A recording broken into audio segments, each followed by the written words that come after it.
सनातन सनातन सनातन कह करके वे सनातन समाज के लोगों को बदनाम करने का काम कर रहे थे, इसलिए सनातनी वहां पर कोई आया नहीं। अगर वास्तव में ही उनके साथ अन्याय होता तो सनातन धर्म के लोग वहां पर आते, इसीलिए लोग नहीं आए क्योंकि वो सनातन समाज को बदनाम करने का काम कर रहा था और सनातनी ही लोगों ने उसको समझाने की कोशिश की है कि आप ऐसा ना करें, इसलिए उसको वहां पर समझाया गया। मेरे सपने में, हमारे सपने में जो भी आएगा वो सामाजिक सारी चीजें आएंगी और संविधान तौर पे जो हम देश को बनाना चाहते हैं उस प्रकार की सोच हमारे हमारे सपने में आएंगी। जैसे बाबा साहब भीमराव अम्बेडकर जी हैं और हमारे जो महापुरुष हैं, जो उनकी विचारधाराएं हैं, उनकी विचारधाराओं वाला देश बनने के लिए हमारा सपने में आता है कि उनके विचारों का हमारा भारतवर्ष बने।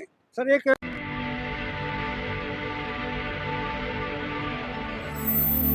जय भीम, मैं मेवालाल और आप देख रहे हैं बहुजन समय। साथियों, आज मैं रोहिणी कोर्ट में आया हूँ ये समझने के लिए आया हूँ कि आखिर जो राकेश किशोर के साथ कल जूता का जवाब चप्पल से दिया गया कड़कड़डूमा में करीब 2 और 3 के बीच में, तो मैं समझना चाह रहा हूँ कि एक कहावत सुना है मैंने कि ईंट का जवाब पत्थर से, तो अब एक कहावत बन गया है कि जूता का जवाब चप्पल से। तो उसको कैसे हमारे एडवोकेट हैं मदन लाल जी, ये रोहिणी कोर्ट में प्रैक्टिस करते हैं, इसके साथ समझूंगा कि आखिर जो उन्होंने बार बार कहा कि सनातन की जय हो, सनातन की जय हो, क्या सनातन को उन्होंने बदनाम करने के लिए बार बार सनातन काम लिया या सनातन के लोग रक्षा करने के लिए आ जाएं, इसलिए उन्होंने सनातन का बार बार प्रयोग किया। सर, आप एक तो एडवोकेट हैं, आप लोग सपना आप भी देखते होंगे, राकेश जो किशोर हैं वो भी सपना देखते होंगे, कहते हैं हमारे सपने में सनातन और जय श्री राम आते। आपके सपने में कौन आता है सर? मेरे सपने में, हर आदमी के सपने में वो चीजें आती हैं जिस विचारों को वो दिन में सोचता है और जिस विचारों से अपने जीवन को व्यतीत करता है। हम जो हैं, हम सामाजिक विचारधारा के लोग हैं, लोकतांत्रिक विचारधारा के लोग हैं और संविधान को मानने वाले लोग हैं, इसलिए हमारे हमारे सपने में जो भी आएगा वो सामाजिक सारी चीजें आएंगी और संविधान तौर पे जो हम देश को बनाना चाहते हैं उस प्रकार की सोच हमारे सपने में आएंगी। जैसे बाबा साहब भीमराव अम्बेडकर जी हैं और हमारे जो महापुरुष हैं, जो उनकी विचारधाराएं हैं, उनकी विचारधाराओं वाला देश बनने के लिए हमारा सपने में आता है कि उनके विचारों का हमारा भारतवर्ष बने। सर, एक मैंने कहावत सुना था कि ईंट के जवाब पत्थर से, लेकिन अब तो कहावत बदल गया सर। जो राकेश किशोर कड़कड़डूमा के साथ हुआ, अब तो जूता का जवाब चप्पल से हो गया सर। ऐसा है, राकेश किशोर ने जो किया है हाँ।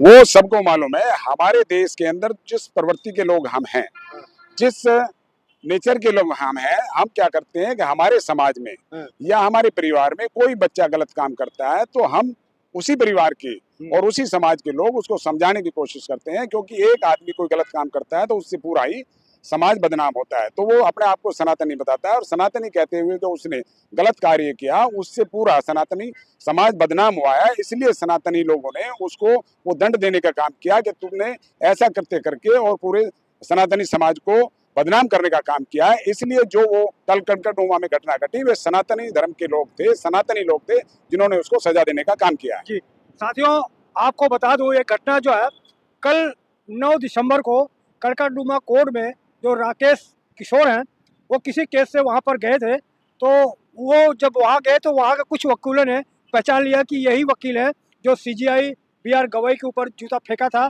तो उसका गुस्सा उन वकीलों के अंदर था, तो उनके ऊपर जूता फेंका गया। राकेश किशोर जो है बार बार कहता है जय सनातन जय सनातन जय सनातन। तो ये कल 9 दिसंबर की घटना था। उस घटना को समझने के लिए मैं आज वकील साहब के पास आया था। सर, जो घटना घटी, आपने तो वीडियो देख लिया होगा सर, वो बार बार सनातन का नाम ले रहा है कि जय सनातन जय सनातन। तो सनातन का चादर ओढ़ करके वो क्या सनातन को बदनाम कर रहे हैं या सनातन के लोग उनको बचाने आ जाए? सनातन सनातन कह करके वे सनातन समाज के लोगों को बदनाम करने का काम कर रहे थे, इसलिए सनातनी वहां पर कोई आया नहीं। अगर वास्तव में ही उनके साथ अन्याय होता तो सनातन धर्म के लोग वहां पर आते, इसीलिए लोग नहीं आए क्योंकि वो सनातन समाज को बदनाम करने का काम कर रहा था और सनातनी ही लोगों ने उसको समझाने की कोशिश की है कि आप ऐसा ना करें, इसलिए उसको वहां पर समझाया गया। यही तो माफ कर दिया है ना। हाँ। कि अब जो उनके ऊपर जूता फेंका गया था आज से 3 महीना हो गया, लेकिन तो माफ कर दिया। लेकिन कौन लोग हैं जो आज उनके ऊपर अटैक किया करा राकेश किशोर कि 100-150 लोगों ने ऊपर हमला किया?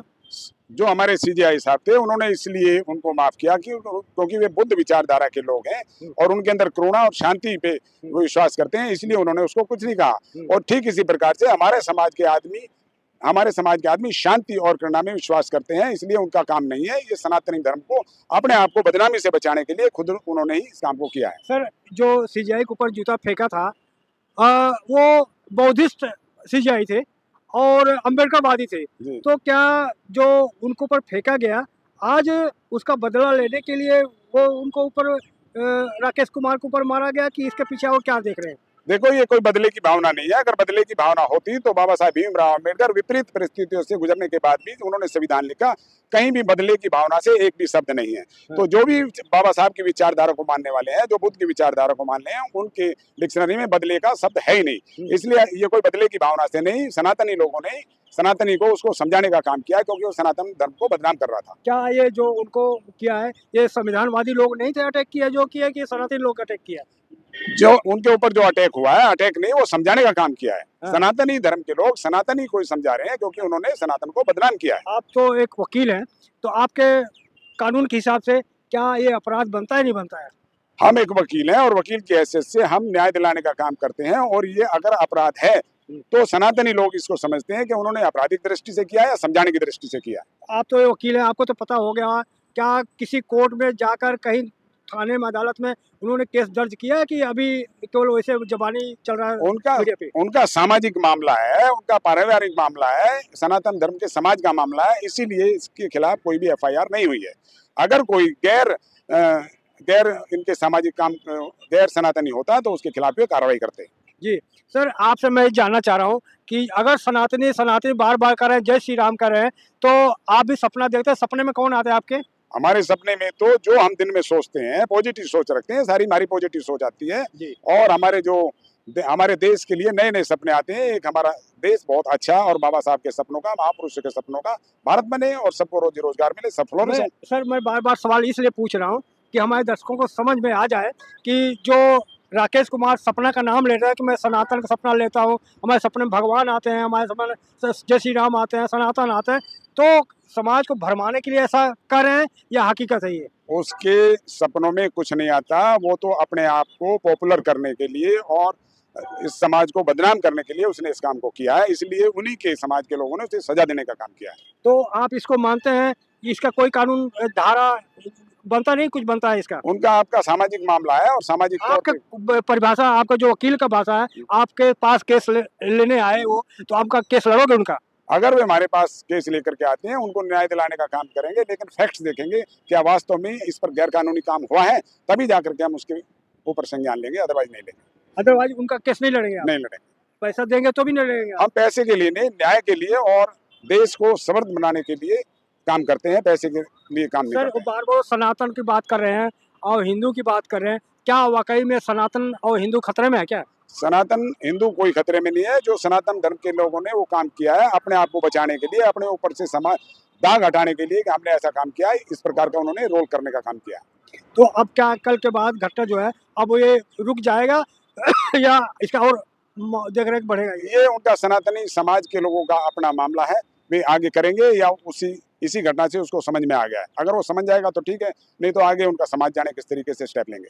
तो साथियों, किस तरह से हमारी बातचीत रही, प्रतिक्रिया में जरूर बताएं और आप लिखें कि आखिर जैसा उनके साथ घटना घटा है, ये जायज़ है या नाजायज़ है? क्या ऐसे वकीलों का जो पेशा है वो कहते हैं कि उनकी लड़ाई कलम से होती है, लेकिन आज वकील भी पढ़ लिख करके भी जूते से वार करें। सर, वकील तो आप लोग पढ़े लिखे हैं, कलम से वार करते हैं, लेकिन आप लोग भी जूता चप्पल से वार करने लगे हैं। जूता चप्पल वो हम लोगों ने नहीं चलाया, वो सनातनी धर्म का अपना मामला है, अपना उनका सामाजिक मामला है। उन्होंने वकील हैं या नॉन एडवोकेट हैं, किसी ने क्या किया है इसके बारे में हमें जानकारी नहीं है। लेकिन वो तो राकेश कुमार कहते हैं ना कि मैं एडवोकेट हूँ, जब उन्होंने सीजीआई को जूता मारा था तो अपने आप के एडवोकेट बोले थे, तो इसलिए मैं आपसे बार-बार राकेश किशोर एडवोकेसी पे और एडवोकेट समाज पे कलंक है, क्योंकि उसने जो काम किया है वो एडवोकेट ऐसे काम कर ही नहीं सकता। अब उनको एडवोकेट नहीं मानते आप? हम उसको जो असंवैधानिक काम करता है, गैर कानूनी काम करते हैं, उसको हम एडवोकेट नहीं मानते। तो बार एसोसिएशन ने उनको तो निरस्त कर दिया, आप करो नहीं मानते आप। जब कोई व्यक्ति किसी प्रकार से गलत काम करता है, समाज और कानून उसका कोई साथ नहीं देता है, उसके अपना व्यक्तित्व और विचार होते हैं, इसलिए उसे खुद भोगना पड़ता है। आप अपने भाई के ही भाई साथ छोड़ दे रहा है। अगर मेरा भाई भी गलत काम करेगा, गैर कानूनी काम करेगा, तो हम उसका अपना पर्सनल व्यक्तित्व होगा, पर्सनल विचार होंगे, उसका हम साथ नहीं देंगे। धन्यवाद। तो साथियों, किस तरह से ये बातचीत प्रतिक्रिया में जो बताया, और आपसे निवेदन है कि कहाँ से देख रहे हैं वो भी कमेंट में लिखेंगे, और आपसे विनती है कि अगर हमारे चैनल पर नए हैं तो हमारे चैनल को सब्सक्राइब करें, लाइक करें, कमेंट करें, और अगर हमें हमारी पत्रकारिता को आगे बढ़ाना चाहते हैं, बहुजन समाज की बात उठाना चाहते हैं, तो हमें आर्थिक मदद करने के लिए हमारे चैनल को ज्वाइन बटन दबा करके जो भी आपके पास हो सहयोग राशि हमें दे सकते हैं। जय भीम, जय भारत, रोहिणी कोट, दिल्ली।